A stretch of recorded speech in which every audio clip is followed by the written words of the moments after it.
السلام عليكم ورحمة الله وبركاته.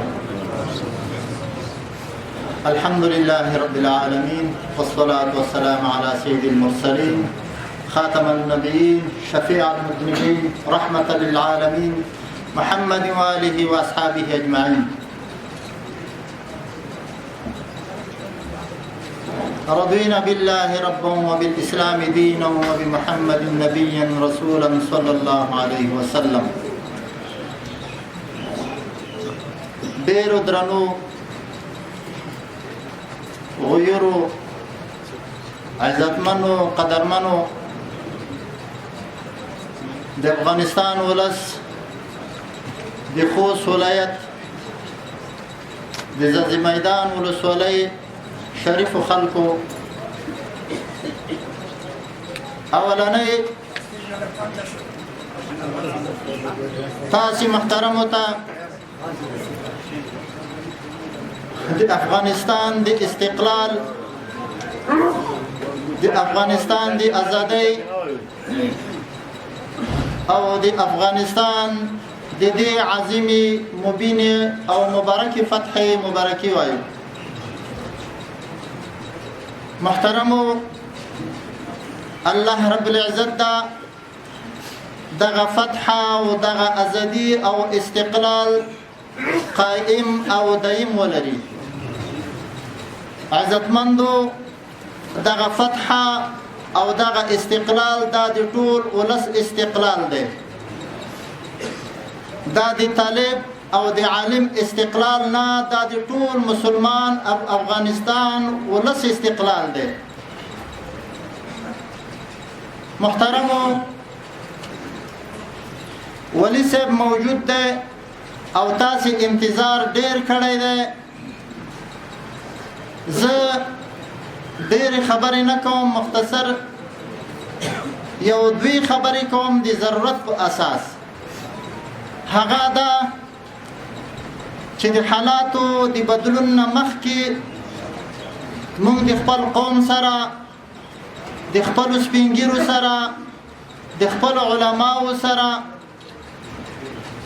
اړیکه او ارتباط نیولی و، د دې په خاطر چې د مونږ دغه غیور قوم ونه ځورېږي، ونه کړېږي او د دوی دغه شتمنۍ دغو ته نقصان ونه رسېږي. خو متاسفانه چې په هغې کار کې مونږ سره چا پوره همکاري ونه کړه. یو څه لږ نقصانات منځته راغلل، خو بیا هم الحمدلله د ډېرې خسارې او د ډېرو نقصاناتو نه بچ یو. په دې انشاء الله تاسې هم ګواه. محترمو، د ضرورت خبره هغه دا ده چې بیا هم لکه څرنګه چې مونږ د سپینګیرو ملګرو سره، مشرانو سره، علماو سره دا خبره کړې وه چې ګورئ د تحول روان دی، د حالت بدلیږي. هسې نه چې بیا د مونږ تاسې سپینګیري علما او مشرون که د دې خبرې د مخکې نه غم ونه خوري، داسې نه وي چې بیا د خلکو په نقصان کې شي او ونه ځورېږي، خدای نه خواسته. اوس هم الحمدلله د امارت اسلامي طرف نه، د امارت اسلامي د مشرانو طرف نه عمومي عفو اعلان شوی ده او دغه عفو ټولې دنیا ولیده او ټولې دنیا ته ثابته شوه چې دا د کاغذ په مخ یا د ژبې په سر باندې عفو نه وه، بلکې دا عملي عفو وه. او الحمدلله دا به تاسې ته هم ثابته شوي وي چې دغسې شفقت او دغسې ترحم به مور او پلار په خپل بچی باندې ونه کې، لکه څرنګه چې امارت اسلامي او د امارت اسلامي مشرانو په خپل ولس باندې وکړو. محترمو، لږ څه دغسې موږ اورو چې ډېرو معمولي خبرو باندې، په ادنا خبرو باندې، په شنو سرو رنجو باندې او په معمولي خبرو باندې هغه خلک چې مخکې هم د مونږه خبره نه ده منلې، او مونږ ورته وی چې ګوره دغه ولس مه ځوروئ، دغه ولس په کړاو کې اموخته کوئ. او دا ولس خلکو ته مو دا خبره کړې چې ګوره دغه خلک به بیا د توسې نه یوه طرف ته وي او مونږ توسې به بیا سره پوتي وو. اوس هم هغه خلک دغه ولس دغه د ولس ځوانان او دا ماشومان په معمولي په عباسیاتو اخته کوي او دغه خلک د مونږ توسې قوم امارت اسلامي ته هم او افغانستان ته هم او ولسونو ته هم شرموي.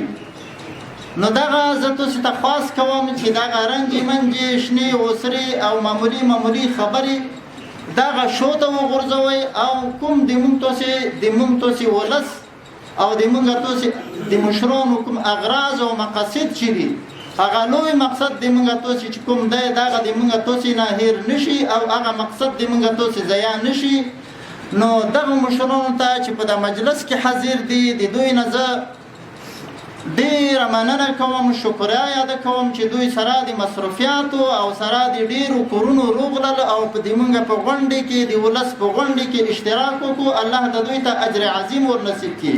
خو دا خبره هم ورته کوم چې د خدای په خاطر چې د څومره د ولس وکړېدو وځورېدو او په یوه بل نوم دغه د مونږ تاسې ولس استعمال شو، ګورئ د خدای په خاطر مشرانو علماو تاسې هغه خپله فریضه ادا کړئ، حق فریضه ادا کړئ، مشر د هم خپله فریضه ادا کړي لکه څرنګه چې د مشرتوب فریضه دی او حق دی.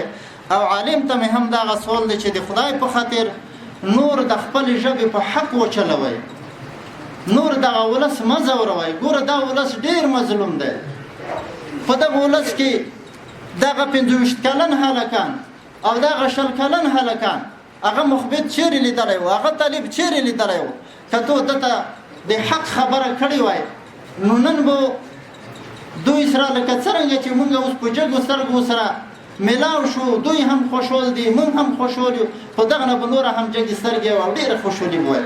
علماو ته او مشرانو ته او د قوم خیرخوا خلکو ته مو دغه خواست دی چې دا قوم ډېر غیرتمند قوم دی، د دوی په غیرت مونږ فخر کوو.